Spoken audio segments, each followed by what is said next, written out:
കൊല്ലം കടക്കലിൽ BJP സ്ഥാനാർത്ഥികളുടെ വീടുകൾക്ക് നേരെ ആക്രമണമെന്ന് പരാതി. CPIM പ്രവർത്തകരാണ് ആക്രമണത്തിന് പിന്നിൽ എന്നാണ് BJP ആരോപിക്കുന്നത്. അരുൺരാജ് വിവരങ്ങളുമായി കൊല്ലത്ത് നിന്ന് ചേരുന്നുണ്ട്. അരുൺരാജ്, വിവരങ്ങൾ എന്താണ് അരുൺരാജ്? റീജിത്ത്, കൊല്ലം കടക്കലിൽ BJP സ്ഥാനാർത്ഥികളുടെ വീടുകൾക്ക് നേരെയാണ് ഇപ്പോൾ അക്രമം ഉണ്ടാകുന്നത്. CPIM പ്രവർത്തകരാണ് അക്രമത്തിന് പിന്നിലെന്നാണ് ഇപ്പോൾ BJP ആരോപിക്കുന്നത്.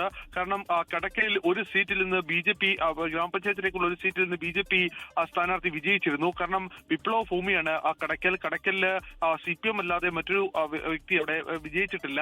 ആദ്യമായിട്ടാണ് കടക്കലിന്റെ ചരിത്രത്തിൽ ആദ്യമായിട്ടാണ് ഒരു വിജയം BJPക്ക് അവിടെ ഉണ്ടാകുന്നത്. ഇതിന് പിന്നാലെയാണ് അവിടെ അക്രമങ്ങൾ ഇപ്പോൾ നടക്കുന്നത്.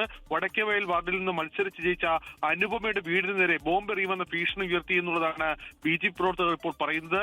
കുറ്റിക്കാട് വാർഡിൽ നിന്ന് മത്സരിച്ച അനൂപിന്റെ വീട്ടുപകരണങ്ങൾ തല്ലി തകർത്ത് തീയിടുകയാണ് ഉണ്ടായത്. ഇതിന്റെ ദൃശ്യങ്ങളൊക്കെ ഇപ്പോൾ പുറത്തു വരുന്നുണ്ട്. പോലീസ് നടപടിയെടുക്കുന്നില്ല എന്നുള്ളതാണ് BJP പ്രവർത്തകരുടെ പരാതി. സംഭവത്തിൽ രാത്രിയായതിനാൽ വലിയ രീതിയിൽ അക്രമ സാധ്യത കൂടി ഉണ്ട് എന്നുള്ളതാണ് പോലീസ് പറയുന്നത്. എന്തായാലും കനത്ത പോലീസ് വിന്യാസം വിവിധയിടങ്ങളിൽ ഇപ്പോൾ ഉണ്ടായിട്ടുണ്ട്. കടക്കലിൽ അക്രമം തുടരുന്നു എന്നുള്ളതാണ് അവിടെ നിന്ന് ലഭിക്കുന്ന റിപ്പോർട്ടുകൾ.